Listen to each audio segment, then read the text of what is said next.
nama pasiennya, terus kemudian tanggal lahir, usia, dan kemudian waktu dilakukan pemeriksaan ini, terus kemudian adanya foto sebelumnya.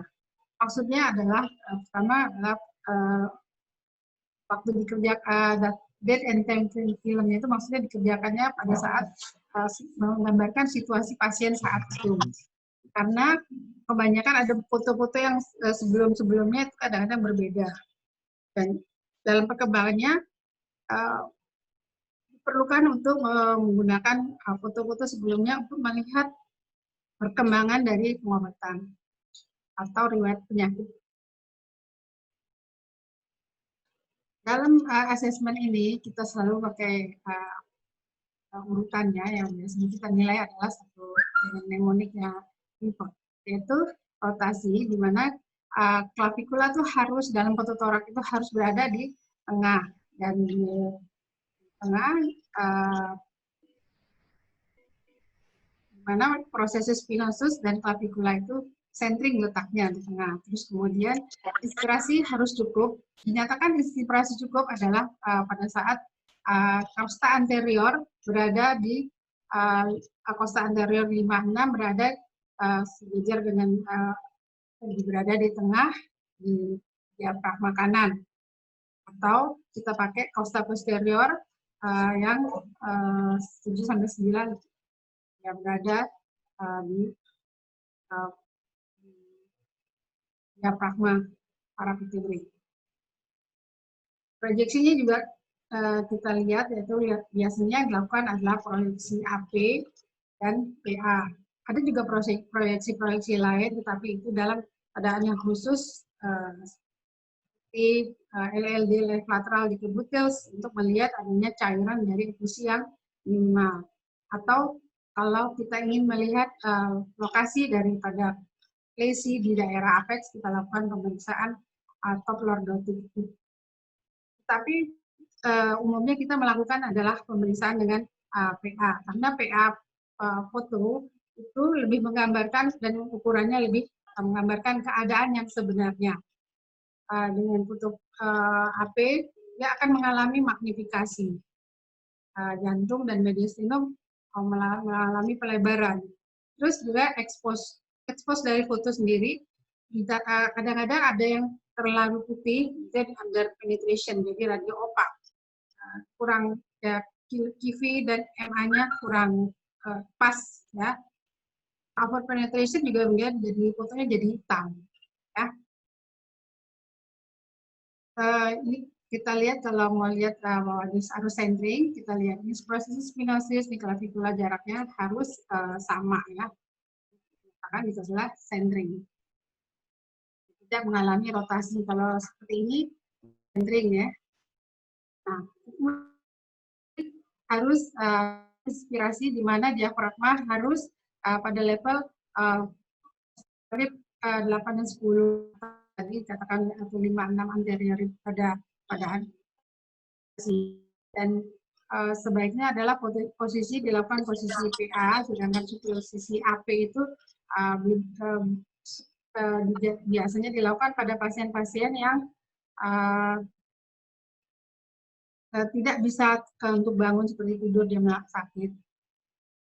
Jarak antara pasien dengan objek dengan film dengan foto maksud saya dengan sumber sinarnya biasanya 40 inci pada yang posisi AP. Nah, ini kita lihat ya foto toraks, kita lihat posisi AP itu lihat di klavikula ini agak kurang centering ya, tapi kemudian inspirasi kita lihat cukup 1, 2, 3, 4, 5, 6. Jadi 5, 6 yang ini. Kemudian kalau costa posteriornya 1, 2, 3, 4, 2, 3, 4, 5, 6, 7, 8, 9. Jadi sekitar ini ya, 8, 9. Posterior, ini posteriornya. Kemudian diafragmanya harus simetris ya. Jadi kita lihat foto PA dengan dibandingkan foto PA dengan AP. Kalau AP itu mengalami magnifikasi dari jantung dan pelebaran dari mediastinum. Jadi bagaimanapun lebih bagus dengan posisi PA karena dia lebih menggambarkan keadaan yang sebenarnya. Posisi AP ini biasa kurang bermanfaat untuk pasien, tapi jika pasien sangat sakit ya dilakukan seperti ini untuk evaluasi dari penyakitnya. Ini adalah posisi fotonya pada saat dilakukan foto expose PA, yaitu pasien membelakangi sumber sinar, kasetnya di depan, dan hasilnya ini. Dan posisi AP adalah pasien menghadap sumber sinar, kasetnya berada di belakang dari pasien. Ini apa sih ininya PA dengan AP, bedanya ya ini. Ini kan PA ya, lihat ya, ini lebih klavikulanya masuk ke dalam lapangan paru, sementara kalau yang AP dia lebih di atas. Ya. Dan klavikula ribnya, postingnya lebih mendatar. Ya. Terus kemudian skapulanya biasanya menjauh dari lapangan paru, sementara kali ini skapula masuk ke dalam lapangan paru. Ya.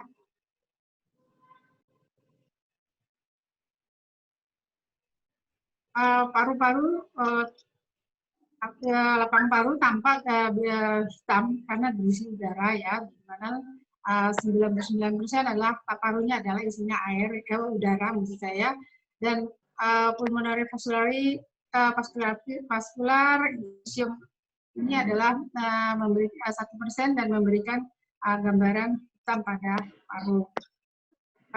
Jantung, pembuluh darah, liver, dan diafragma itu memberikan densitas cairan, vertebrae, sternum, dan tulang-tulang biasanya bone density.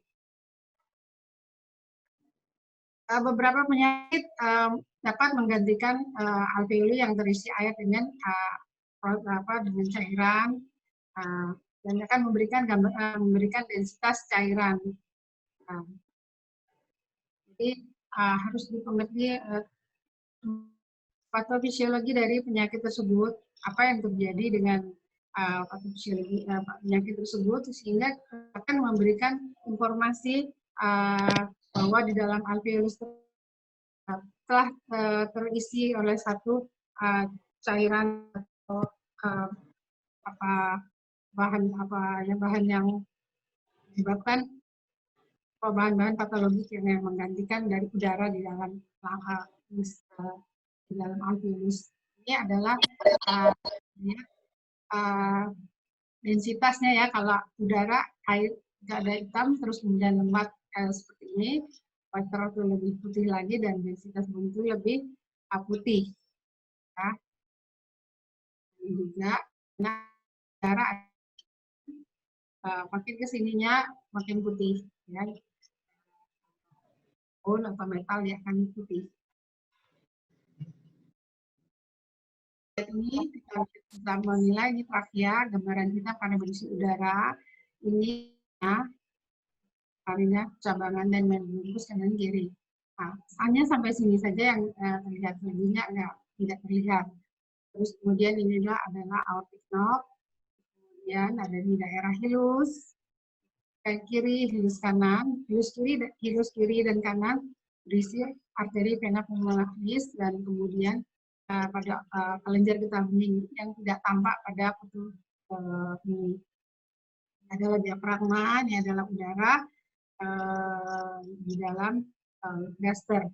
Ada satu keadaan di mana kadang-kadang ada distrokardia di mana apung berada di sebelah kiri, patologi anomali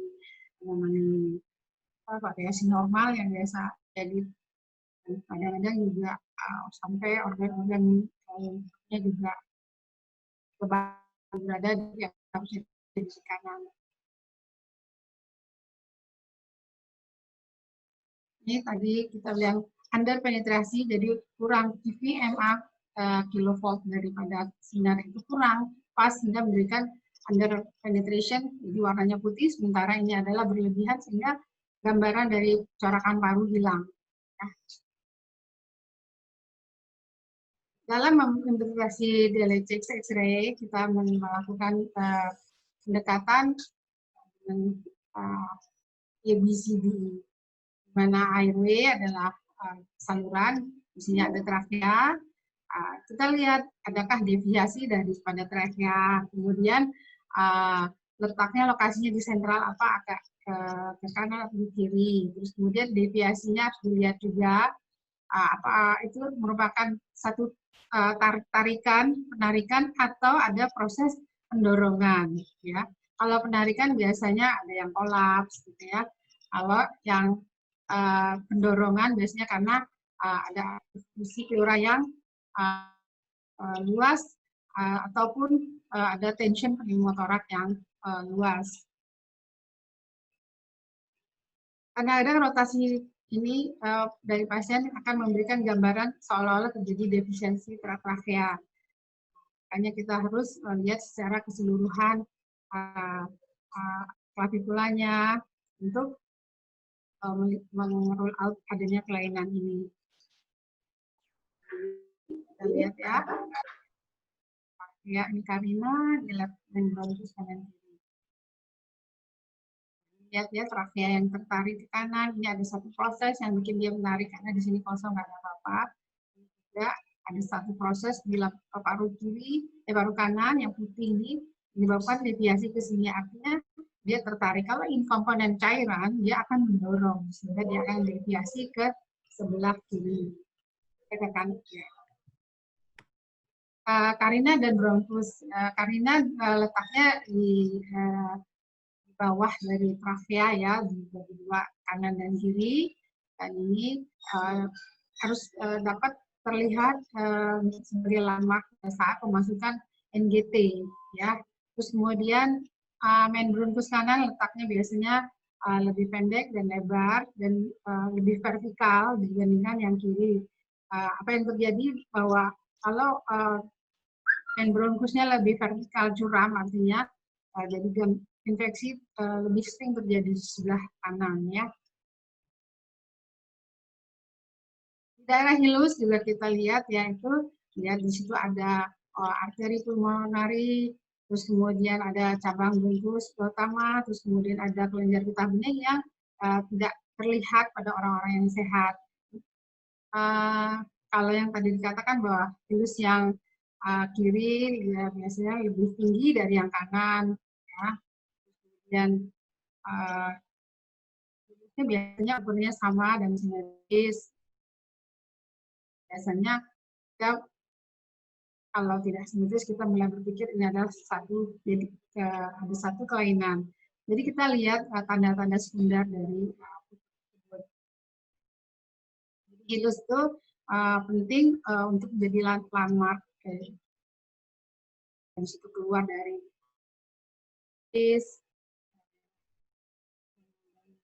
pulmonalis ya. Dan jika ada suatu kelainan, dia akan memberikan hilangnya gambaran normal di daerah tersebut. Nah, daerah hilus itu dapat membesar dan karena penyebab yang penyebab kalau dia bilateral hilusnya membesar, ini biasanya karena sarkoidisis, TBC, limfoma, dan metastasis. Nah, kalau di Indonesia itu banyak TBC ya, pikirkan yang banyak-banyak dulu ya. Kalau kita sebagai dokter harus punya strategi dalam menghadapi pasien. Jadi jangan mikir-mikir yang sarkoidisis ada, tapi jarang di Indonesia. Jadi kita pikirkan TBC, limfoma, metastasis itu dulu. Jadi kita urutin dengan suatu situasi keadaan kita. Terus kemudian unilateral. Dia membesar unilateral atau asimetris, ini biasa disebabkan oleh karena bisa oleh karena keganasan dan bronkus, limfoma dan TB. Ya. Terus kemudian hilus yang abnormal posisinya juga dapat menyebabkan merupakan tanda adanya satu kelainan patologis.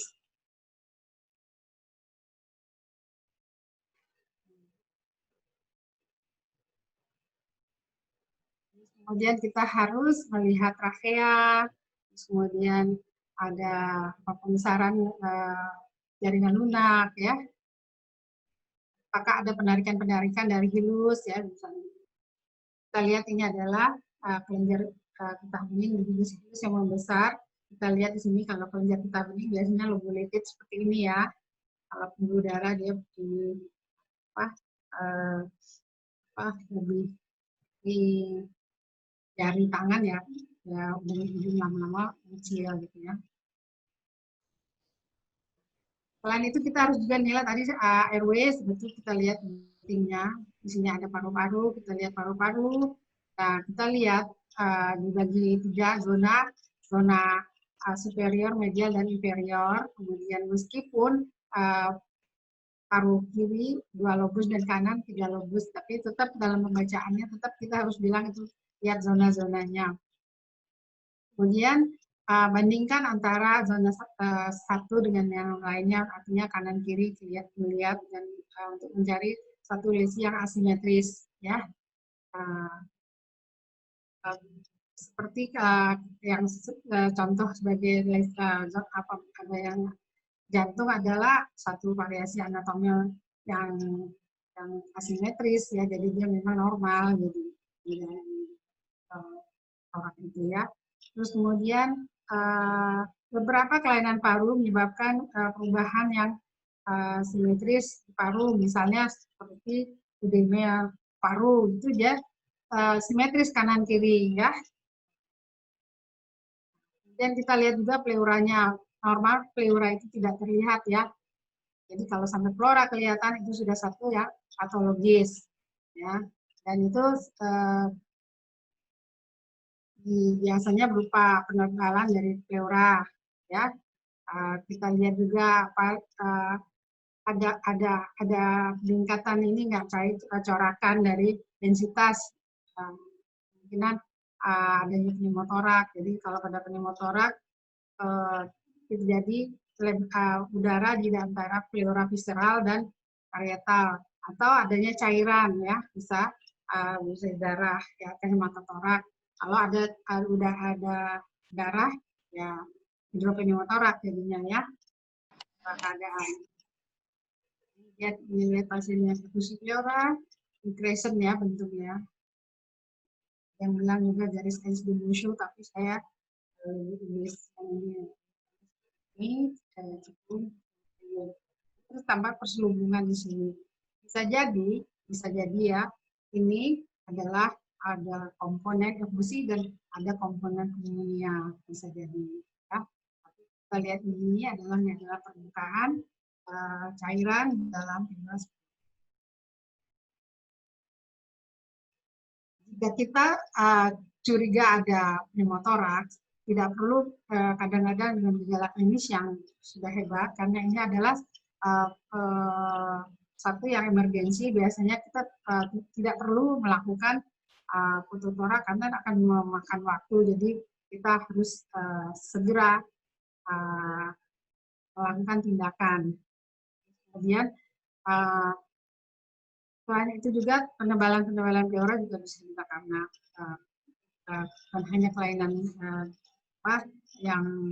kelainan yang istilahnya jenak, tetapi juga bisa berupa keremasan.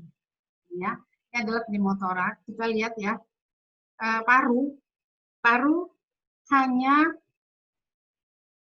yang normal hanya terlihat gambaran vaskuler. Kalau sampai bronkus yang lain-lain, jadi tidak ada satu tidak ada yang lain-lain, hanya kalau yang normal hanya melihat hanya adalah pembuluh darah, baik itu arteri atau vena ya. Nah, pada pasien pada gambar ini kita lihat ya, ada lesi lusen vaskuler di paru kanan ya. Ini adalah kolaps dari paru ya. Kita lihat di sini densitas yang agak lebih tinggi. Mungkin di sini ada satu kelainan ya. Kita nggak tahu di penyebabnya apa, tapi di sini ada pneumotoraks ya. Toraks kanan. Kita kalau dalam ekspertisnya kita nyatakan adanya satu lesi lusen avaskular, karena yang normal paru-paru itu adalah vaskular. Kalau sampai cabang bronchus yang bisa dari bronchus utama Itu suatu yang patologis. Sekarang terus kemudian kita lihat jantung. Jantung kita tahu ya CTR kita ukur kurang dari 50%. Ya. Tapi ini hanya berlaku untuk yang foto posisi PA dan berdiri ya. Karena kalau posisi AP kita nggak bisa menilai dengan karena dia akan mengalami magnifikasi ya pada posisi AP. Nah, pembesaran dari jantung juga bervariasi tergantung dari apa penyebabnya, bisa juga karena pulmonary hipertensi, kardiomyopati atau pericardial effusion. Terus kemudian kita asesmen juga batas-batas dari jantung, ya dari kita lihat harusnya batasnya tegas ya. Sisi kanan itu dibentuk oleh atrium kanan, sedangkan ventrikel kiri dia lebih banyak di sebelah kiri. Nah, terus yang komponen yang paling belakang adalah atrium kiri, dan komponen yang paling depan adalah ventrikel kanan. Dia yang ventrikel kanan itu berada di belakang sternum, sedangkan atrium kiri dominan di posterior paling belakang. Apa yang terjadi kalau pasien dengan pembesaran dari atrium kiri, kadang-kadang ada gangguan menelan. Di makanan rasanya dia bilang nyangkut, nggak sampai-sampai. Boleh dipikirkan kemungkinan ada pembesaran dari atrium. Ya. Nah, batas-batas jantung ini harus jelas. Kadang-kadang hilangnya batas jantung dengan paru, ya, biasanya dihubungkan dengan suatu keadaan adanya konsolidasi. Konsolidasi di kalau sebelah kanan biasanya konsolidasi dari lobus media. Apa sih konsolidasi itu? Konsolidasi itu adalah di satu keadaan di mana alveolus sudah terganti diisi dengan yang udara diganti dengan cairan, sehingga dia gambarannya menjadi densitasnya lebih putih. Nah, hilangnya batas jantung kanan juga biasanya berhubungan dengan konsolidasi di daerah limbula, ya. Ini yang kita lihatnya pada pasien dengan kardiomegali, dan kita lihat ini sudah terjadi penumpulan dari sinus costophrenicus, ya. Ini visuranya menebal, ya. Nah, saya tadi katakan bahwa paru-paru yang normal adalah vaskuler ya. Ini lihat vaskuler ditandai dengan dia bercabang ya. Ini arteri, ini aorta dan mengalami sklerotik. Dan ini adalah atrium ventrikel kiri. Ini adalah ventrikel atrium kiri. Di depan adalah ventrikel kanan. Ini adalah diafragma juga. Diafragma kanan lebih tinggi karena dari kiri karena ada liver di bawahnya ya. Nah, kadang-kadang satu keadaan di mana kok terlalu tinggi sekali. Biasanya kita pakai patokan 2 korpus ya, berbeda. Lebih dari itu kita curiga ada satu proses di bawah diafragma kanan. Misalnya ada hepatomegali ya. Nah, terus kita lihat juga di bawah adanya gas di bawah diafragma. Kalau yang di kiri biasanya gas udara di dalam lambung, tetapi kalau yang sebelah kanan bisa ada 2 kemungkinan, ada perforasi atau free udara bebas di bawah diafragma. Itu bisa jadi mungkin karena satu pneumoperitoneum bawah perforasi, atau juga adanya khusus yang mengalami herniasi dan berada tepat di bawah diafragma. Kolam biasanya itu pada sila ini. Ya, nah ini kita lihat ya, ini diafragmanya yang terlalu jauh ini ya, lebih dari 2 korpus. Dan juga di daerah sini ada pembesaran dari ada proses di bawah diafragma kanannya, karena di sini ada liver ya, kemungkinan proses di liver. Nah, dokter akan menyarankan ya untuk melihat apa sih yang terjadi di sini sampai kok dia naik ke atas. Kalau di sini nggak ada apa-apa, bisa jadi ya tumpuhan apa gitu ya, harus dicari. Nah, tadi seperti saya katakan ada beberapa kondisi, ada udara bebas di dalam apa, gitu. Ternyata itu adalah ada gambaran khusus ya, jadi dianggap sebagai pseudoperitoneum ya. Ya ini udara bebas nih kalau ini untuk racing sign ya, pneumoperitoneum. Nah ini kolon berada di bawah diafragma kanan. Ini gaster. Lihat lagi dia ini ada pembuluh darah ya. Cabang-cabang. Jadi itu satu yang normal.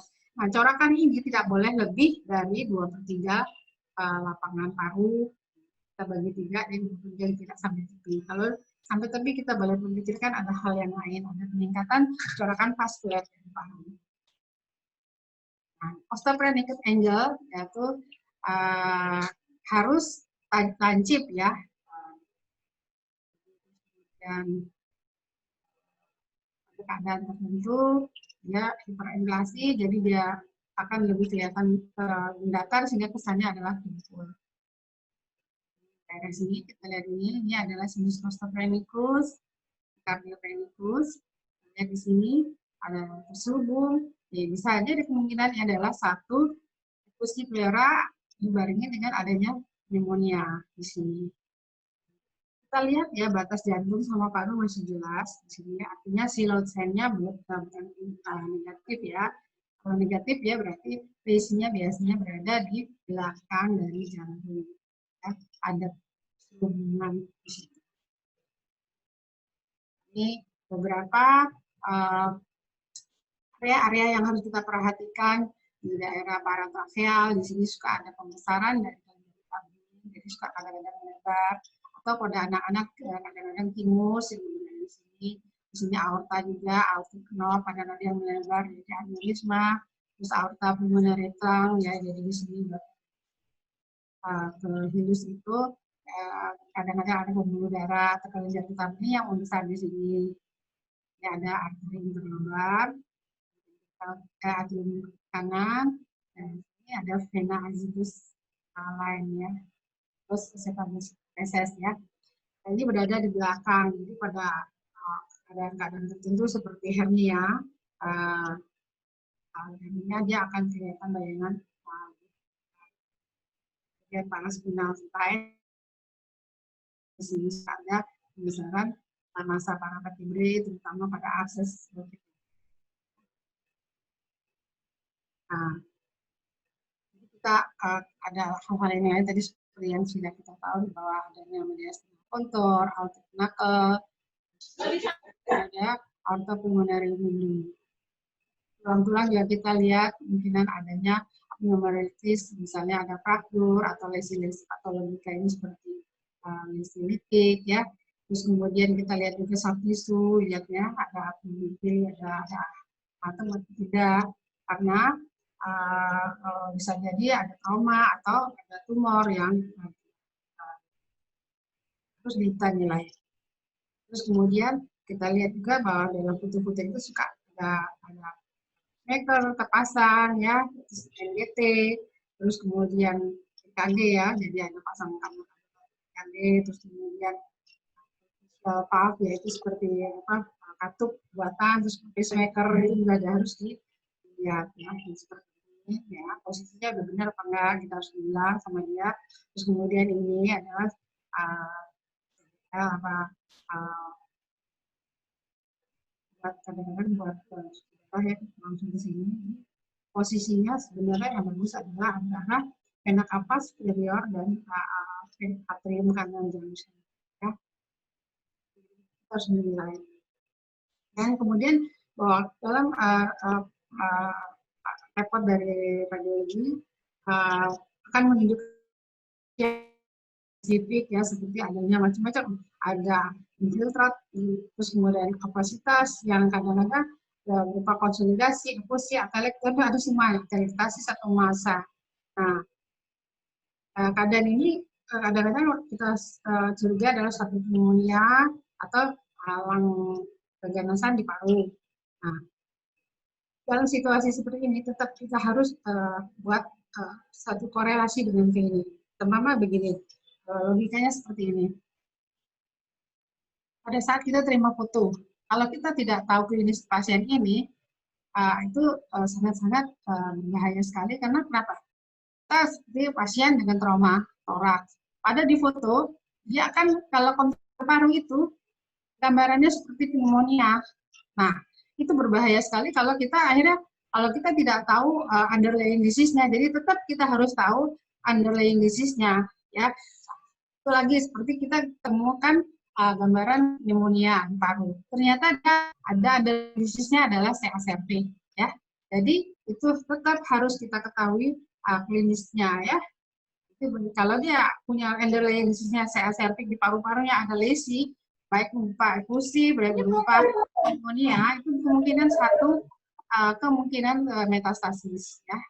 Nah, kita bicara lagi kemudian ada beberapa apa shadow di paru-paru, ya. Paru-paru normal translucent. Saya kasih tadi katakan bahwa dia normal adalah translucent. Tidak ada satupun yang lain-lain, ya. Cuma hanya vaskular. Nah, vaskular ini kayak gini, yang saya perbesar ini, ya, dia akan bercabang seperti itu. Itu adalah vaskular, ya. Kalau ada yang lain, sudah mulai ada yang gambaran bronkus, tahu ditandai dengan gambaran bronkus yang menebal, biasanya baru kelihatan, dia akan gambar garis yang paralel, tebal, ya, itu adalah biasanya pada bronkitis, ya. Jadi kalau dari awal kita lihat paru normal atau enggak, kita ya kalau sudah ada yang lain-lain selain vaskuler, bahwa itu adalah satu sudah mulai ada kelainan patologis, ya. Nah, kemudian ada lagi yang uh, interstitial. Ada lagi yang retikular. Ya. Kita lihat ini terjadi karena adanya penebalan jaringan di sekitar alveolus, ya. Dan interstitium, ya. Dia akan memberikan gambaran seperti cabang-cabang linear pattern, ya.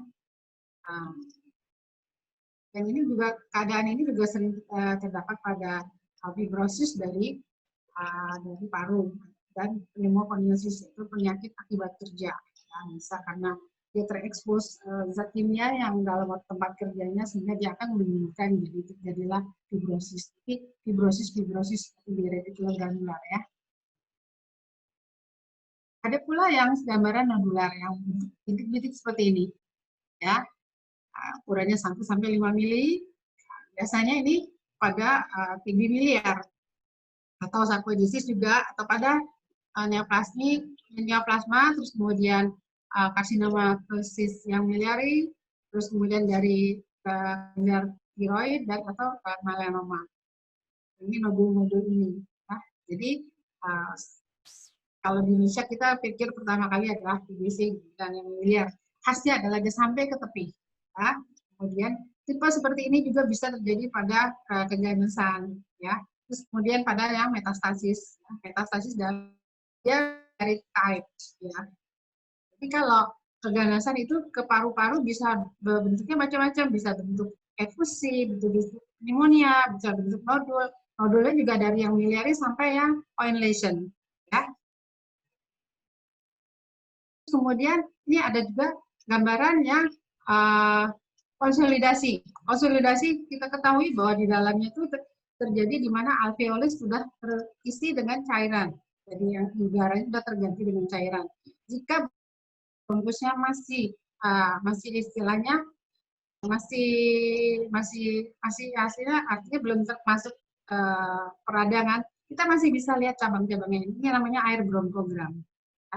Nah, jadi tapi di ini backgroundnya sudah alveolusnya sudah putih semuanya, tapi dengan ada air bronkogram di sini, ya. Cabangnya masih kelihatan, ya. Caranya homogen, ya. Nah, kita akhirnya kembali lagi ke yang lain. Bronchial carcinoma ini misalnya nah, pada kasus di mana tumor, jadi CA bronchus itu ada di sentral, ada di perifer. Kalau di sentral ya di sentral di tengah seperti ini, di perifer dia di iya, kita lihat batasnya sebagian jelas. ini bisa jadi karena dia dekat vertebrae, kita bisa harus dia diferensial diagnosis dengan kelainan dari tulang belakang atau dari semua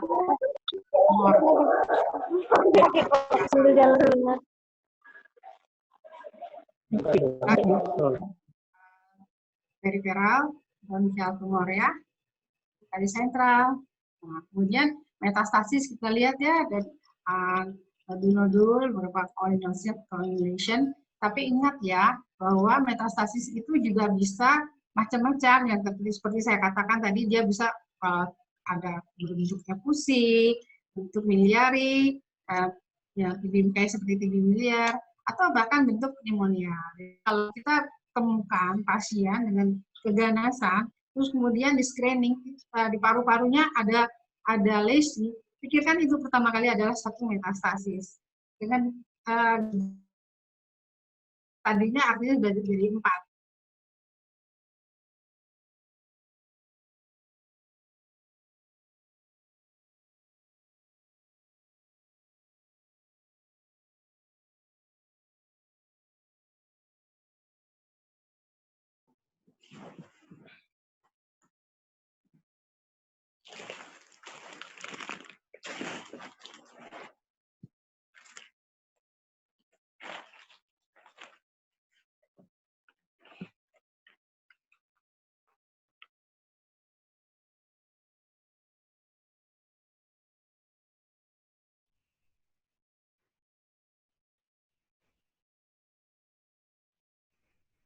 Tadi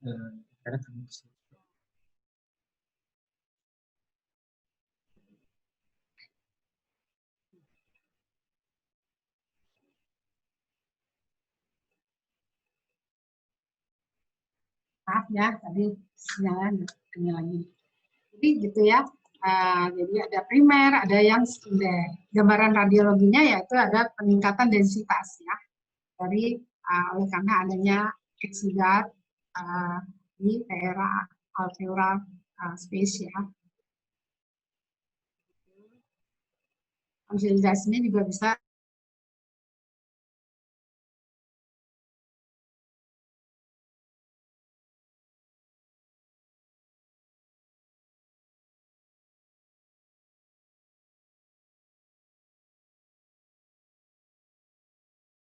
ya, gimana konsolidasinya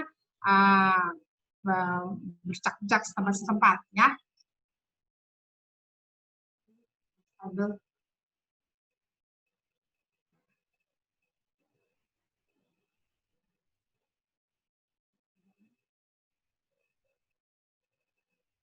Nah, sekarang kita bicara tuberkulosis ya. Kalau tuberkulosis itu manifestasinya macam-macam, bisa konsolidasi seperti pneumonia, bisa dia membentuk satu dari pneumonia itu terbentuklah kavitas. Kavitas itu terbentuk biasanya oleh karena jaringan nekrotik yang seperti perkejuan, jadi dia bentuk pecah, mencair, jadi dia terbentuklah kavitas. Biasanya dia yang tebal dan irregular. Terus kemudian dia mengalami penyembuhan, bisa berubah jadi kalsifikasi atau ada menimbulkan bekas itu berupa bercak fibrosis. Nah, bercak-bercak fibrosis ini akan menyebabkan tarik-tarikan, yaitu menjadi menarik karena jaringan parut ya, jadi dia fibrosis. Kalau dia dominan bisa menyebabkan trakeanya tertarik ke tempat yang lesi. Terus kemudian kadang-kadang dia akan membentuk granuloma, terbentuklah berkeluma ya. Nah, bentuk lain adalah ada miliary type yang bentuk seperti ini, dan itu biasanya penyebarannya hematogen dan kadang-kadang menyebabkan pericardial effusion. Effusion ini juga bisa. Terus kemudian katanya kalau limfadenopati pada orang dewasa itu jarang TBC dengan limfadenopati, kecuali dia dengan AIDS ya, dia ada penurunan imunitas. Tetapi pada anak-anak kelenjar getah bening virus itu biasanya lebih dominan daripada kelainan dari faktor. Jadi kita bisa tahu bahwa tuberkulosis itu ada yang primer, ada yang post primer. Kalau primer itu ya kompleks bone ya. Nah, dia penyembuhannya dengan kalsifikasi, sedangkan yang kalau yang post primer itu biasanya merupakan adanya reaktif dari TBC sendiri. tanda-tanda TBC yang aktif yaitu adanya konsolidasi, effusi pleura ya, terus kemudian miliary type ya. Nah, jadi kalau kita lihat nih aktif apa enggak, kita lihat. Ya, kalau tanda-tanda fibrosis yang tidak aktif itu biasanya di lama yang udah tenang kalsifikasi atau fibrosis ada tuberkuloma ya. TBC itu gambarannya bisa macam-macam. Jadi kalau lihat foto, di situ ada fibrosis, itu ada kalsifikasi, itu ada kavitasi, macam-macam ada miliari. Pikirkan pertama kali adalah satu TBC, ya. Karena TBC itu the great imitator, jadi bisa merupakan apa saja. Jadi besok kalau lihat foto, lihat kok ada komponen fibrosis, kok ada kalsifikasi, pikirkan itu adalah satu TBC, ya. Nah, ini dia, kita lihat ini TBC post primer reaktif. Kita lihat ini ada konsentrasi, kemudian terbentuk kavitas. Ini ada kavitas ya, dilihat ini dengan fluid level. Nah, ini TBC yang mengalami penyembuhan. Kita lihat ada kalsifikasi ya, kalsifikasi. Kalau orang yang medical check up kadang-kadang dia sudah nggak sakit, tapi kita harus dikasih info bahwa dia punya riwayat kena TB lama yang sudah menunggu. Nah, jadi bagaimanapun ini adalah merupakan satu tempat yang lemah, ya gampang untuk terjadinya reaktivasi ataupun sekunder infeksi. Ya. Kita bicara lagi, topik yang lain adalah tentang bronkiektasis. Bronkiektasis didefinisikan sebagai adanya dilatasi irreversibel dilatasi. Dilatasi irreversibel dari bronkus. Jadi bronkusnya mengalami dilatasi irreversibel. Dia nggak akan ya balik lagi gitu. Karena prosesnya kronis ya. Dilatasinya tuh karena adanya obstruksi dari distal bronkus ya. Dan kemudian infeksi menyebabkan permanen bronchial damage, jadi kerusakan yang permanen. Ada beberapa bentuk yaitu silindris dan kistik bronkiektasis. Dalam perjalanannya dia akan mengalami fase ini, fase terakhir atau terminal dilatasi, ya, jadi sudah melebar, sudah saking lemahnya dinding itu. Awal-awalnya pelebaran hanya berupa tabung aja yang ditandai dengan gambar garis paralel, dua garis paralel seperti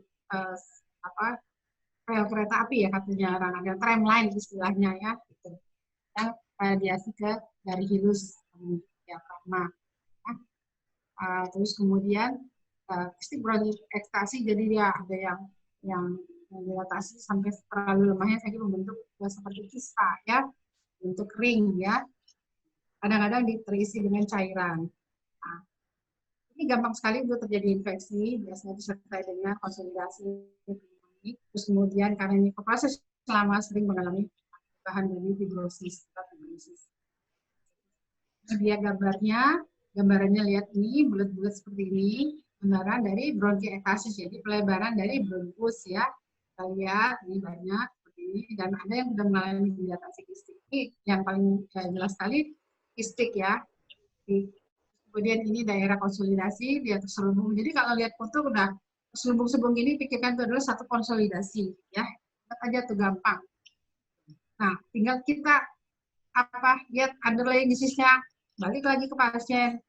Ada TBC enggak, ada DM apa enggak? Karena orang-orang DM gampang sekali untuk kena TBC. Meskipun dia ada bronkiektasis, bisa ya pada TBC dia bronkiektasisnya terjadi karena jadi tertarik jadi proses sembuh dia jadi mengalami tracking ya, apa istilah tertarik ya, jadinya salurannya jadi lebar ya.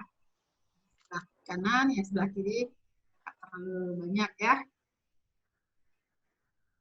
Nah, kita bicara sekarang COVID nih lagi tren nih ya. Nah, itu merupakan satu viralisis ya dari SARS-CoV-2 setelah jadi terus kemudian diagnosisnya itu yang adalah dinyatakan positif dengan PCR ya, yang sangat spesifik. Kemudian pemeriksaan ini biasa dilakukan pemeriksaan foto toraks ya. Gambarannya nggak khas ya, dia hanya gambaran pneumonia yang mula-mula hanya berupa perselubungan saja, lama-lama selubungan itu makin padat dan terjadilah konsolidasi. Gambarnya seperti itu. Ya. Nah, kalau kadang-kadang dengan foto biasa nggak kelihatan karena foto toraks itu hanya satu dimensi. Kadang-kadang dia posisi di belakang udah tertutup. Ya. Jadi CT scan lebih sensitif untuk melihat adanya kelainan dari lesi dari COVID. Sebagai contoh di sini adalah lihat fotonya biasa aja, mata yang belum biasa ini anggap normal, tapi begitu dilakukan CT scan kelihatan lesinya ya di sini ya. Nah, jadi kurang sensitif pada pasien pada lesi yang masih awal-awal. Tapi kalau sudah ada konsolidasi, sudah mulai padat, nah, sudah jelas. Tapi kan pasien berarti sudah masuk ke fase lanjut ya. Nah, kita harus melakukan perbandingan dengan CT scan. Gambarannya ya biasanya ground glass, yaitu ground glass itu seperti gelas yang terisi embun es ya, gitu. Jadi terselubung seperti ini ya. Nah, ini bawah kanan kelihatan ya.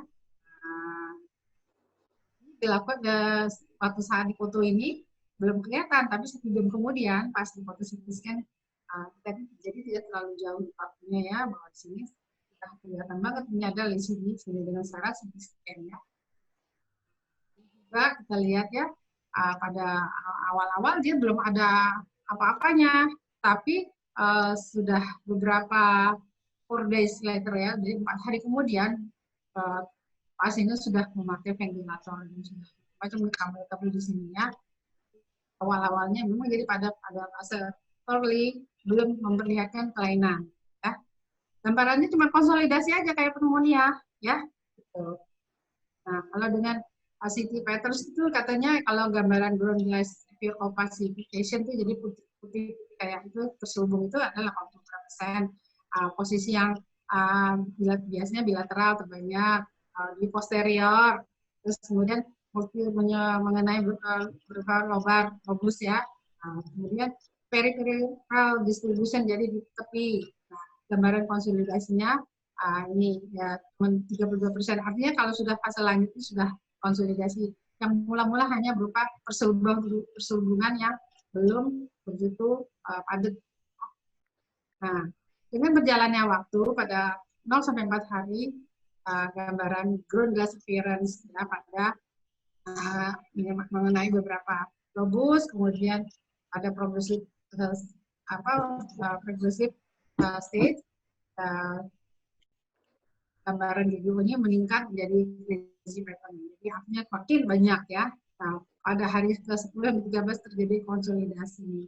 Nah, pada fase lebih dari 14 hari bisa kalau penyembuhan mengalami resolusi gradual, jadi pelan-pelan dan membaik di sini. Tapi bisa aja tambah buruk tergantung penanganan pasien ya.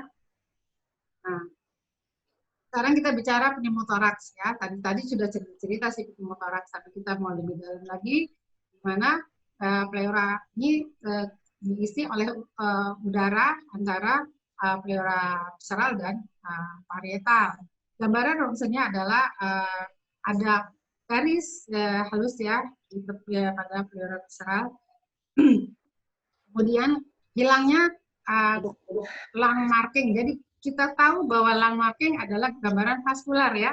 Nah, ini tidak ada lung marking antara paru dengan dinding dada. Terus kemudian terjadi mediastinal shift. Jadi ada pergeseran dari mediastinum biasanya karena tension pneumotoraks. Jadi pada pasien ini kita lihat ya, ini tampak ya, ini normal ya, normal. Kita lihat di sini tampak lesi lusen avaskuler ya. Terus kemudian kita lihat ini adalah paru yang kolaps, ya, paru yang kolaps ya. Nah, kemudian kita lihat bahwa lihat mediastinumnya dan jantungnya sudah mulai terdorong. Ini adalah satu tension pneumotoraks ya. Ini keadaan emergensi. Jadi kalau kita lihat ada pneumotoraks, lihatlah dulu. Pokoknya lihat paru ya normal, corakannya vaskuler. Kalau sudah mulai kelihatan yang aneh-aneh, mulai ada kayak gini-gini, terselubung-selubung, itu sudah ada satu patologis. Tapi cobalah dihubungkan dengan klinis. Tetap, jadi kayak seperti ini, bisa aja karena trauma, bisa jadi. Ini kolap dan mengalami kontusio, bisa jadi. Ya. Nah, ini juga tension pneumotoraks, kita lihat sudah bergeser ke sini ya. Paru-parunya satu lobus sudah Nggak ada lagi corakan vaskularnya, lihat. Lesi, lucent, avaskular. Ingat ya, paru-paru normal hanya vaskular yang kelihatan. Nah, kemudian kita tadi bicara pleural effusion. Di sini terjadi pengumpulan cairan di pleural space, ya. Bisa cairan serus atau kontennya yang lain-lain seperti darah, biasanya karena trauma, hematotorak ya, atau empiema, lekulen dari pneumonia atau abses, dan psilotorak dari ruptur dari ductus thoracicus atau dari malignasi, ya, dari karena keganasan, ya. Jadi kalau ada keganasan, ada fusi pleura, kemungkinan itu adalah psilotorak dalamnya, ya. Terus kemudian kita lihat gambarannya, radiologinya. Homogen opasifikasi, jadi ada opasifikasi yang homogen, densitasnya sama dengan jantung, terus kemudian diafragma outline-nya hilang. Nah, gambaran bronkial dan pulmonary markingnya juga nggak kelihatan. Terus kemudian upper border dari jadi kalau efusi itu ya yang paling tinggi itu biasanya di konkavitasnya itu yang paling tinggi di dekat aksila, ya. Nah, pada saat cairan terdeteksi pada posisi PAC X-ray dan berdiri, dan kita lihat sudah ada belanting dari penumpulan dari sinus costophrenicus, itu artinya ada cairan sudah berbesar 200 sampai 300 cc, ya. Jadi kalau kita foto ada belanting, walaupun sedikit itu sudah berapa cairannya sudah 200-300 cc. Bagaimana kalau cairan yang masih 100 cc? Memang kadang nggak terlihat, ya, nggak terlihat. Nah, itu cara mau lihatnya pakai apa? Kadang-kadang kita temukan secara kebetulan dengan USG, ya. USG bisa menemukan kurang dari 100 cc, ya. USG torak, ya. Nah, ada posisi daripada efusi itu bisa subpulmonal, artinya dia di bawah, di basal paru, dia populasinya dekat diafragma, atau loculated efusi, efusi yang terlokalisir biasanya di dekat visura. Ini biasanya adalah karena gagal jantung. Begitu jantungnya sehat, dia hilang lagi efusinya, ya. Nah, ini lihat effusion, kita lihat di sini, ya, ada kakaknya yang kita bilang kalau level yang tinggi dia berada di aksia, misalnya itu tadi, ya. Dan batas jantung parunya juga hilang. Emfisema. Emfisema adalah satu keadaan di mana terjadi pelebaran dari rongga udara karena dari disfungsi dari paru-paru distal dari terminal bronchus, ya. Biasanya pada perokok dan proses untuk terjadinya ini adalah cukup lama. Ya, kita lihat ini adalah emfisema. Jadi lebih hitam, terus kemudian kita lihat di sini ada terbentuklah bula, destruksi dari alveolus ya, pecah, jadi dia terbentuk bulanya yang besar, ya. Ini masih, ya. Yang jelas banget dari CT scan kelihatan ini bentuklah bula, ya. Bula itu pecah. Beda bula dengan kavitas. Kalau kavitas itu terbentuk dari karena jaringan nekrosis, jadi dari infeksi seperti TBC dia mengalir perkejuan, terus kemudian mencair, terus kemudian terjadi lak seperti rongga, ya, seperti kavitas. Tapi kalau bula ini ada alveolus yang pecah, dia karena rusak, ya. Caranya gitu. Terus dia jadi ada pelebaran dari disrupsi dari saluran dari bronkus terminal pakai alveolus, ya. Apa yang kalau gambaran radiologinya pada emfisema itu suka hiperariasi jadinya. Jadi diafragmanya kadang-kadang ini saya nggak punya gambaran manusia. Diafragmanya datar seperti ini, dan jantungnya itu kelihatan jadi seperti pipih, ya. Itu ada tanda-tanda dari hiperariasi, jadi diafragmanya datar, ini lebih hitam, ya, karena ada udara yang terjebak, gitu, ya. Sekarang kita bicara mediastinum. Mediastinum kita bagi anterior, media, sama posterior, ya. Kita lihat. Nah, ini saya punya contoh aja satu. Kita lihat mediastinum anterior. Di sini terjadi pelebaran ternyata ini adalah tiroid ya, tiroid intratorakal. Terus kemudian kita bicara jantung nih, karena torok picture ini ada jantungnya, kita ngukur ya, mungkin sudah pada tahu ya cara ngukurnya, A tambah B, jadi saya kan suka ngukurnya langsung dari sini ke sini.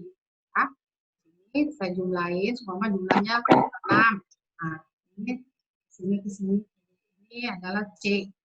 Ya, semua 12 berarti 13 berarti kurang dari 50%. Normalnya memang kurang 50%. Ya. Kalau kita lihat satu kardiomegali, kita kalau bisa melihat kontur yang mana yang membesar. Seperti pada ini kita lihat apexnya tertanam. Apex yang tertanam menandakan dia hanya pembesaran dari ventrikel kiri. Tapi begitu apexnya terangkat, karena dia ada pembesaran dari ventrikel kanan. Karena ventrikel kanan kan berada di belakang sternum, jadi begitu dia membesar, dia akan nggak bisa lagi mentok di itu, dia akan bikin jantung jadi agak berputar sehingga menyebabkan apexnya terangkat. Ya. Nah, pinggang jantung juga kita lihat. Kalau dia masih ini kayak istilahnya masih ada pinggangnya berbentuk ya masih bagus. Tapi begitu dia sudah mulai menonjol, berarti ada pembesaran dari atrium kiri. Tapi gambaran atrium kiri ini dominannya di belakang ya. Maka dia akan mendorong dari osefagus ya. Ini lihat juga kita lihat jantung ini kelihatannya kayak kendi, kanan kirinya hampir sama. Kita juga adalah satu pericardial effusion. Ya. Jantung sih paru-parunya masih bagus ya. Nah, sekarang kita bicara cardiac failure, jadi gagal jantung. Nah, jadi pada fase-fase awal yang kita lihat adalah vaskularisasinya banyak yang ke atas, sementara yang di bawah vaskularisasinya mengalami penyicilan katanya itu. Ini kalau kita bilang disebut sefalisasi vaskular paru atau kranialisasi dari vaskular paru. Pada fase-fase awal kayak gitu ya. Nah, lambat laun terbentuklah kemudian dia akhirnya sudah mulai banyak terbentuklah septa lain yang ada kiri bilen, kiri lain. Selanjutnya sudah mulai terbentuk adanya fase selanjutnya kemudian jelas tambah edemnya tambah banyak, jadi ada fase interstisial yang dimana paru-parunya vaskular ini sudah nggak jelas lagi. Ini awalnya jelas ya bentuknya, tapi lama-lama tambah agak blurring, walaupun kita masih tahu ini ada pembuluh darah yang tapi udah mulai blurring gambarannya. Dan fungsinya makin hebat ya. Kalau cardiac failure, jadi ada paru, edem paru. Kita lihat dulu, kalau dia jantungnya besar berarti biasanya adalah cardiac edem. Tapi kalau jantungnya nggak besar, bisa non cardiac edem. Edemnya bukan karena dari faktor-faktor lain. Ya. Nah, contohnya adalah kita lihat ya, kita lihat vaskularisasinya meningkat ya. Nah, ini vaskular nih ya. Nah, ini visurannya tebal nih ya. Kita lihat nih ya. Ada, tapi ini kiri bilannya saya nggak lihat. Alveolar pulmonar edem ya, ring, lama-lama jadi wetling nanti. Nah ini dalam perkembangannya dia begini, awalnya masih kelihatan jelas pembuluh darahnya, selama-lama udah mulai buru visurannya ini, basalnya kita lihat tambah terselubung. Nah, ada satu keadaan di mana jadi edema alveolar, gambarannya seperti wetling appearance, jadi seperti apa? Gitu ya. Baik. Lihat di sini ada isi ya.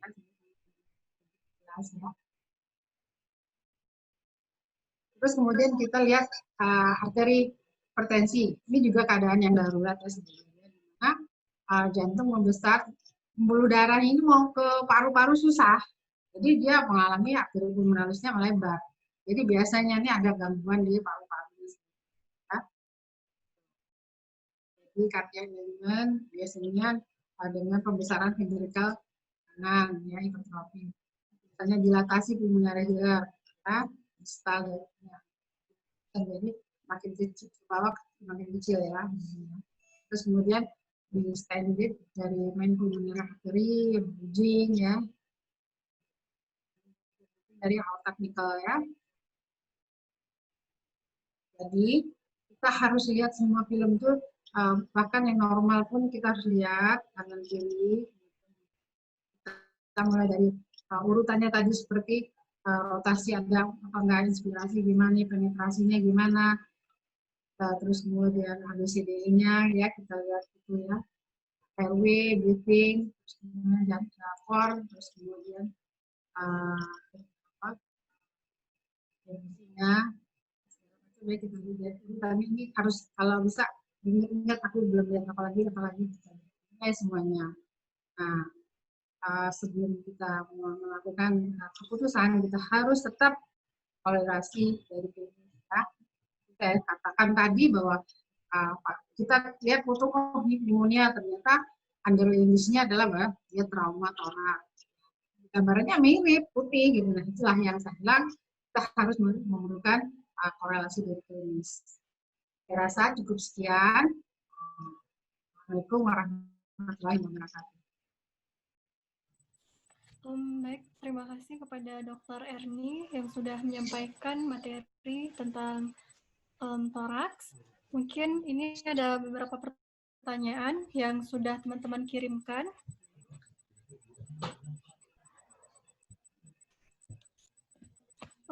Baik, dokter.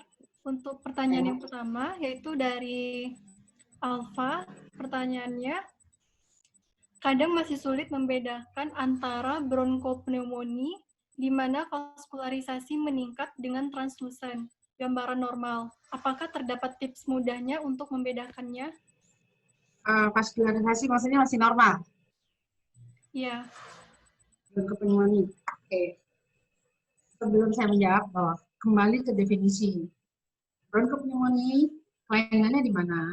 Ya, ya lebih ke sudah di bronkus dan sudah mendekat ke alveolar. Ya, jadi ada pneumonia di mana mulai gambaran terselubung. Jadi di situ kelainannya di saluran napas. Sementara vaskularisasi kelihatan masih jelas itu memang tetap ada, ya tetap ada. Dan itu semua tertutupi setelah ada apa? Pneumonia-nya, ya. Jadi kita harus kembali lagi ke definisi bahwa bronkopneumonia itu apa sih? Dia kelainannya di saluran pernapasan, ya, lebih ke bronkus, bronchiolus sampai ke alveolus, ya di situ. Ya, jadi kita harus tahu dulu, dan vaskularisasi itu tetap ada. Nah, dan pada situasi tertentu kita lihat ada apa, makin lama makin hilang gambaran itu ya. Nah, itu yang kadang-kadang tertutup sebenarnya ya. Jadi kembali lagi itu. Mungkin yang dimaksud adalah kalau ada edem paru. Nah, edem paru itu mungkin dia peningkatan vaskularisasinya meningkat. Jadi lama-lama tuh juga terjadi apa, alveolusnya lama-lama konsolidasi ya, pada fase konsolidasi fase alveolar, di mana alveolus itu juga udah terisi dengan cairan. Jadi ngebedainnya sih tetap korelasi klinis, jangan lihat kututok ya. Lihat korelasi klinisnya, pasien datang dengan demam, batuk, terus kemudian dan sebagainya. Nah, kita lihat gambaran seperti itu, langsung kita suggesting adalah satu bronkopneumonia. Kita tinggal lihat luasnya perselubungan gimana. Kedua, kalau underlying disease yang lain, bahwa pasien ini ternyata punya DM. Nah, kita harus tekan lagi DD, differential diagnosis. Nah, kalau dominan klinisnya lebih banyak ke demam, batuk, kita lebih ke arah bronkopneumonia. Tapi kalau batuknya udah lama dan sudah lihat gambaran paru-parunya, kita lebih cenderung adalah satu UBC. Situ jadinya kembali ke klinis, tetap satu tidak bisa berdiri sendiri-sendiri ya, hanya kutu tak. Gimana? Baik, terima kasih dokter atas jawabannya. Ya. Kita lanjut ke soal berikutnya. Ini ada yang nanya. Ya.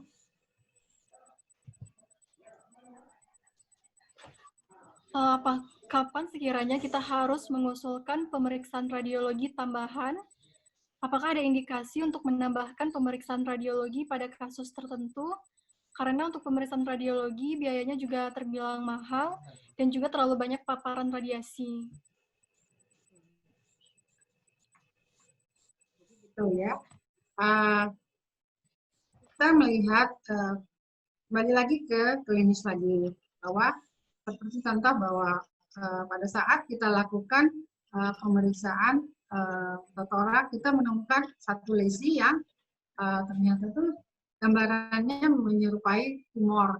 Jadi ada satu lesi bulat, gitu, mulai pinggirnya irregular, batasnya udah nggak jelas. Kita lihat ini sepertinya bukan sesuatu yang biasa. Jadi akhirnya kita melakukan saran untuk ke CT scan. Karena kenapa? Kalau kita melihatnya bukan karena apa kepentingannya, harganya sudah jadi nomor dua, karena kalau kita udah fokuskan ini adalah satu keganasan, ya penanganannya akan beda gitu kan. Jadi tetap kita nggak akan pernah mau kalau sudah jelas dari klinis, pemeriksaan fisik, kan penunjang ya radiologi itu ya. Nah, kita lihat sudah terpenuhi itu, seperti memang kita lakukan pemeriksaan fototoraks. Kadang-kadang kita hanya ingin tahu berapa luasnya lesi sih gitu. Kita udah tahu dia kena TBC, tapi kita pengen tahu sudah, kadang-kadang pasti nggak pernah cerita kan, nggak pernah cerita, ternyata dia udah dari dulu sudah sakit seperti ini.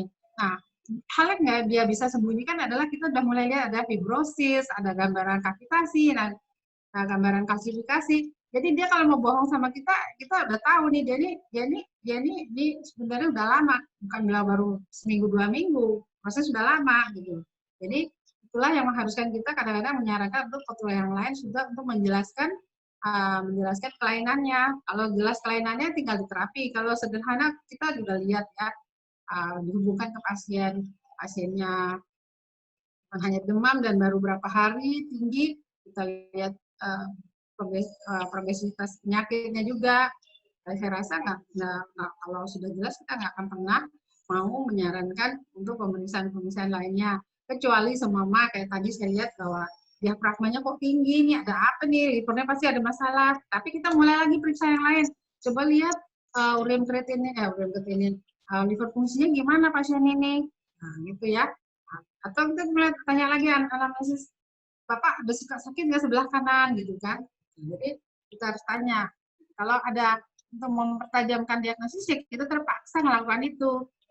Ada beberapa hal seperti penyakit jantung,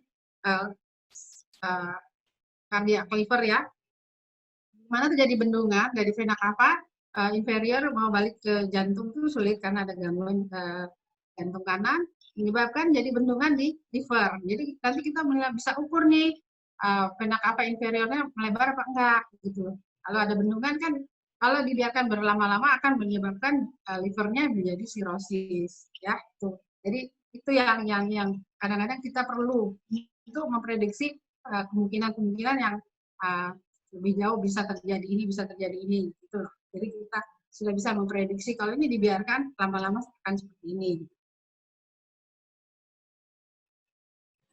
Gitu ya. Baik. Ya, baik, terima kasih dokter atas penjelasannya. Ini Ya. ada lagi yang nanya dokter dari Gabriela dari USU.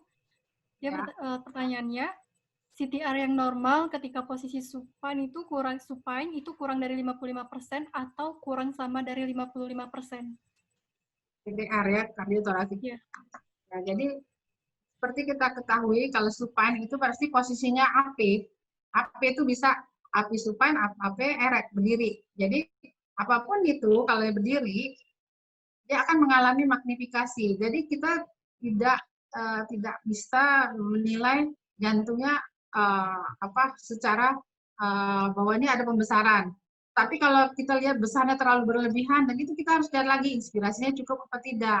Karena inspirasi yang kurang memberikan jadi diafragmanya juga nggak turun, nggak sampai poste berapa. Nah, 67 anterior, 56 anterior. Nah, itu akan bikin jantung itu seperti gendut gitu loh. Jadi mengalami magnifikasi. Jadi jangan sekali-sekali kita menilai jantung pada posisi AP atau supine. Saya nggak berani bilang CTR 50%, tapi kadang-kadang ada yang suka bilang dia mau nilai juga sih, tapi sebenarnya itu nggak menggambarkan keadaan yang sebenarnya. Posisi PA lebih menggambarkan keadaan yang sebenarnya, ukuran yang sebenarnya. Saya rasa itu. Baik, terima kasih dokter. Ya. Ini ada lagi yang nanya dokter dari Maulana Universitas Jambi, yaitu apakah radiasi saat X-ray atau CT scan itu dapat memicu kanker, terutama jika dilakukan pada anak? Jika iya, apakah X-ray atau CT scan tetap harus dijalani? Jadi tubuh kita itu punya dosis di mana tubuh kita tuh di berapa 5 sifat kalau nggak salah ya, 5 sifat kalau nggak salah itu bahwa itu batas ambang tubuh kita untuk terkena radiasi. Tapi untuk dapat dosis segitu tuh udah kita mengalami radiasi yang hebat-hebat sekali, gitu. Jadi berkali-kali. Jadi dan kita tubuh mempunyai kemampuan untuk recovery. Jadi makanya pada pasien yang sudah habis di CT scan tidak dianjurkan untuk melakukan CT scan lagi karena biar tubuhnya mengalami recovery. Ya. Biar gimana pun radiasi itu efeknya ada, ya. Tapi karena tubuh mempunyai kemampuan untuk recovery, jadi itu apa? Bisa dipertanggungjawabkan dan dosisnya itu bisa dipertanggungjawabkan. Seperti kita yang bekerja di medan radiasi seperti kami, setiap bulan kami harus mengirimkan, kami punya namanya film batch, itu setiap bulan kami harus mengirimkan dosis radiasi yang kami terima. Nah, kalau di bawah itu dianggap masih tubuh masih punya kemampuan untuk recovery. Nah, pada anak-anak kemampuan karena sel-selnya masih muda.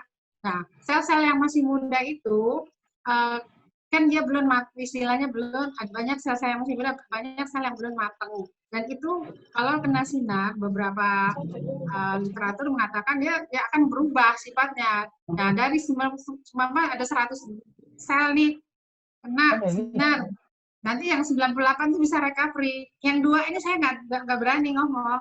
Ya, itu dua sel itu bisa aja dia jadi sumber suatu hari. Nah, makanya saya selalu tidak menyarankan kalau bisa bayi-bayi nggak usah deh di foto kalau nggak bisa. Karena dia tubuhnya masih banyak sel-sel yang muda, terutama di kelaminnya, ya. Gitu. Jadi gitu ya. Kalau itu sudah dosisnya dalam perhitungan. Apalagi kalau CT scan yang model-model sekarang, dia pakai ketebalan dosis, ketebalan apa istilahnya, ketebalan penetrasi sinar itu udah dalam perhitungannya, ya. Nggak mau dia terlalu berhambur. Baik, terima kasih dokter atas penjelasannya.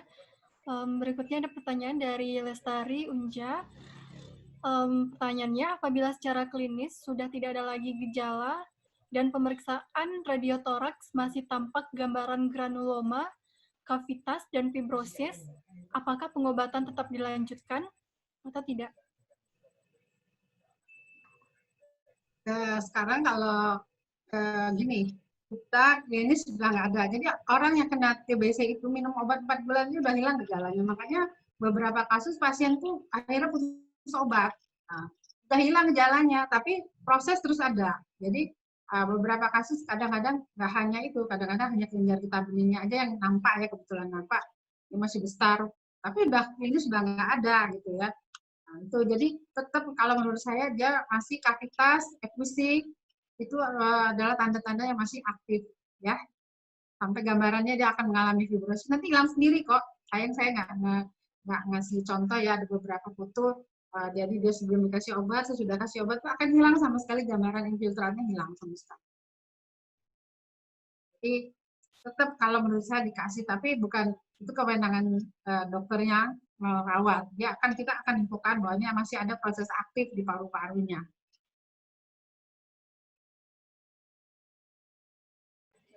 Baik, terima kasih dokter. Sekarang berikutnya ada pertanyaan dari David dari Universitas Airlangga. Pertanyaannya, apakah gambaran crazy paving sama dengan GGO pada pemeriksaan COVID-19? jika dilihat dari patofisiologinya, bagaimana GGO bisa terjadi pada pasien COVID-19? Apakah karena kondisi? Tadi dulu. Jadi GGO sama dengan Baik, crazy. saya ulangi, Dokter. Apakah gambaran crazy paving sama dengan GGO pada pemeriksaan COVID-19?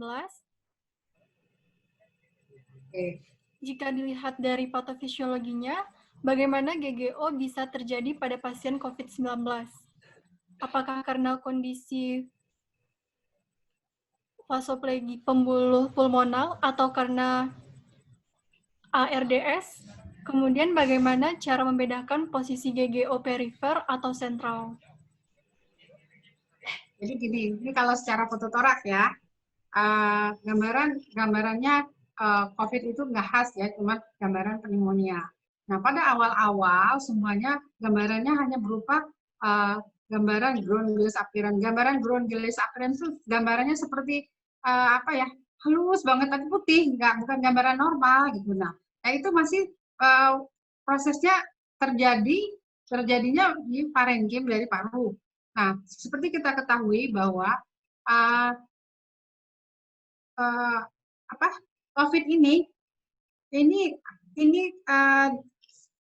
dikatakan seperti the great imitator, artinya dia bisa bikin pembuluh darahnya jadi lebih gampang berdarah, lebih gampang, lebih lebih meradang seperti itu ya, inflamasi. Nah, makanya beberapa kasus kadang-kadang gambarnya bisa menyebabkan perdarahan otak. Itu jadi sebenarnya sifatnya jadi sistemik seperti itu, ya, sistemik. Jadi seperti orang DHF juga seperti itu. Jadi sifatnya jadi seperti sistemik dan itu terjadi juga terutama di parenkim paru. Nah, pada awal-awalnya hanya ground glass appearance dan lama-lama dia jadi ceplok-ceplok, jadi seperti konsolidasi. Jadi ceplok-ceplok itu yang GGO yang sudah mulai ada banyak di beberapa lobus, itu disebutnya crazy paving ya. Itu sebenarnya awalnya semua prosesnya makin jalan ya. Jadi dia makin lama makin terjadi konsolidasi dan sudah lama-lama gambarnya udah nggak khas lagi. Memang dikatakan bahwa sebenarnya fototorak itu tidak khas, tidak ada gambaran khasnya untuk COVID sebenarnya gitu. Cuman CT scan lebih sensitif menemukan adanya satu kelainan di paru-paru karena penyebarannya lewat airborne ya, lewat darah, lewat droplet yang itu yang masuk ke dalam saluran nafas seperti itu. Nah, tetap diagnosis dengan pemeriksaan swab. Jadi kayak gitu. Jadi awal-awalnya semua malah terjadi inflamasi. Apa yang terjadi dengan inflamasi di jaringan paru akan menyebabkan gambaran ground glass appearance ya. Jadi berupa di situ sudah mulai terjadi proses inflamasi yang ada transudat, eksudat yang sudah mulai nongol-nongol semua di situ. Ya. Di parenkimnya. Lama-lama makin banyak. Itu sebenarnya nggak hanya di situ. Terjadilah di dinding-dinding saluran nafas atasnya juga meradang seperti itu yang terjadi. Jadi kalau kondisinya ya karena makin lama makin buruk gitu, makanya harus cepat penanganan. Seperti itu sama dimaksudnya gitu. Jadi crazy paving itu sudah ground glass yang sudah lama makin tadinya hanya kena satu lobus jadi beberapa lobus. Nah, jadi akhirnya tambah banyak ya. Nah, gambarnya ini bisa saya lihat di sini slide-nya. Ya, format saya. Oh gitu ya. Bentar ya, saya tunggu sini. Yang Ya.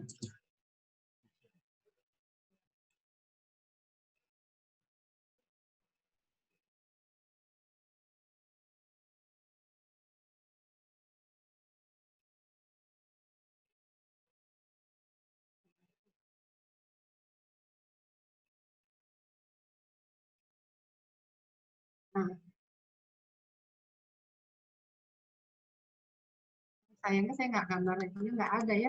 Jadi itu banyak mengenai nggak hanya satu ini, nggak hanya satu lobus ini, dia nanti makin banyak gitu. Jadi itu namanya the crazy paving. Jadi ground glass yang udah makin banyak, makin jelas yang mengenai dua lobus bilateral, ya, istilah aja.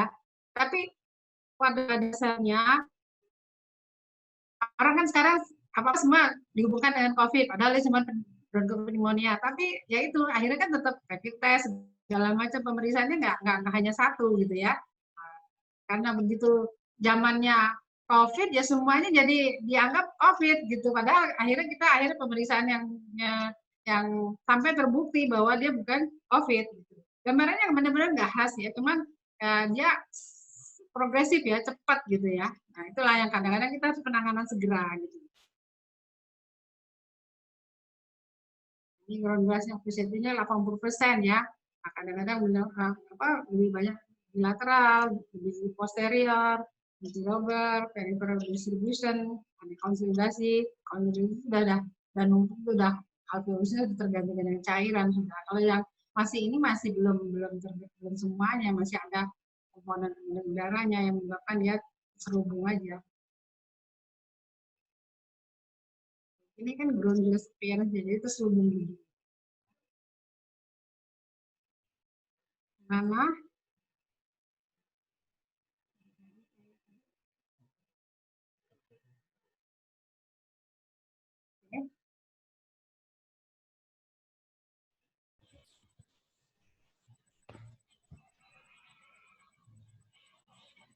Baik, terima kasih dokter.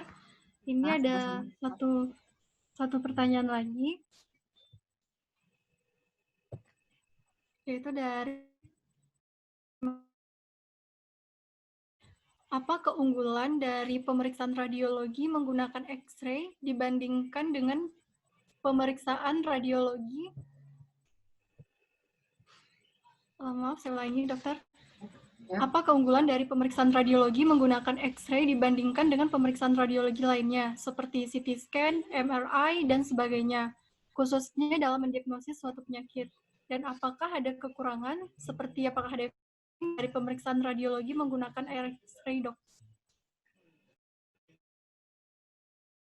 Kalau X-ray ini adalah satu pemeriksaan konvensional ya, satu sisi seperti tadi gambar yang tadi ya kita lihat yang pada COVID itu dia dengan foto biasa nggak kelihatan apa-apa, tetapi dengan CT scan bisa ditemukan. Jadi kelebihannya ya itu kita bisa lihat secara keseluruhan. Kadang-kadang lesi di posterior nggak kelihatan dengan foto toraks. Nah, satu-satunya dia bikin foto tambahan, dengan foto lateral. Itu pun kadang-kadang tetap cuma pleura yang nebel aja, mengalami kalsifikasi. Dari depan seperti ada pneumonia, tapi ternyata nggak ada. Dia minum obat sudah mati-matian kok, ini gambaran nggak hilang. Karena dia selalu fototoraks gitu loh.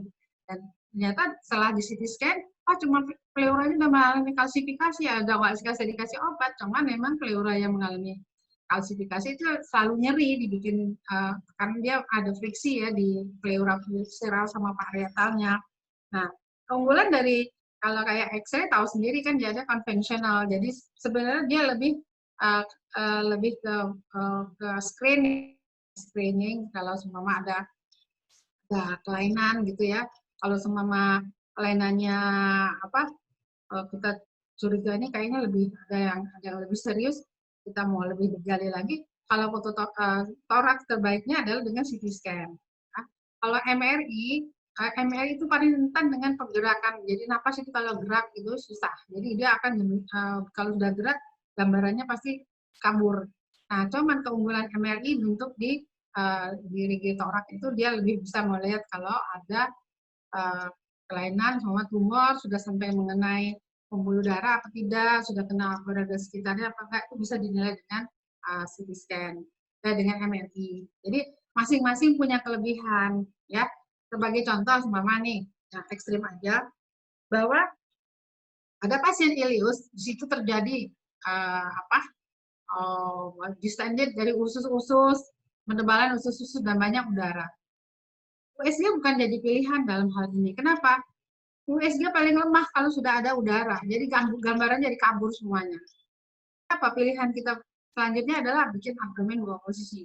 Karena di situ kita bisa nilai, ada ileus, nanti di situ ada gambaran, oh ternyata tuh dominan usus halusnya yang distended, berarti ini ada ileus obstruksi letak tinggi. Nah, lanjutannya biasanya kita lanjutkannya lebih ke CT scan abdomen daripada kita milih USG. Jadi tiap-tiap alat punya kelebihan dan kekurangan. Nah, sebagai contoh kalau MRI punya kelebihannya adalah dia bisa muskuloskeletal, lebih bagus dia di situ. Jadi kalau kita tulang belakang lebih bagus ya MRI. Kalau kita mau lihat tulangnya aja, pilihlah CT scan.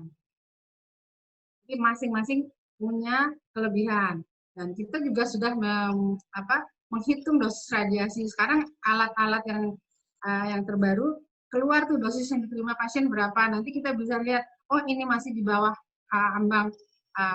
ambangnya gitu. Artinya tubuh bisa recovery lagi dalam beberapa saat setelah kena sinar ini. Gitu. Jadi kita mengambil manfaatnya lah, ibaratnya lah kalau air kalau berlebihan jadi banjir, rumahnya juga jadi tergulung. Tapi juga kalau terlalu berlebihan juga pasti ada bahayanya, rumahnya terbakar. Jadi kita mengambil manfaat dari hal yang kecil, ya, manfaat yang besar. Jadi jangan terlalu takut, nanti nggak ada yang mau ambil radiologi lagi. Kena radiasi. Iya, mudah-mudahan pada senang radiologi. Saya senang banget ini caranya. Mana, Dek? Baik, terima kasih banyak dokter atas penjelasannya. Mudah-mudahan puas ya. Kalau nanti saya coba cari lagi kalau ada yang. Oke. Baik, sekali lagi terima kasih kepada Dr. Erni yang sudah menjelaskan kepada kita semua. Semoga ilmu yang disampaikan bermanfaat untuk kita. Sebelum kita mengakhiri, kita ada sesi foto terlebih dahulu, dokter. Oh iya, gimana caranya? Oh, iya. Untuk teman-teman semuanya, mohon kameranya untuk di-on-kan. Itu tidak langsung ya? Langsung.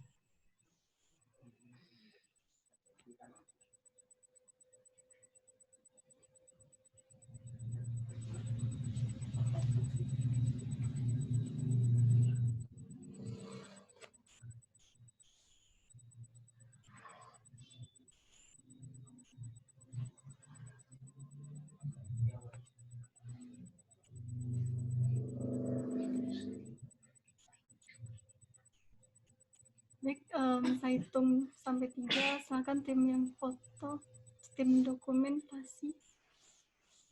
1, 2. Foto ya.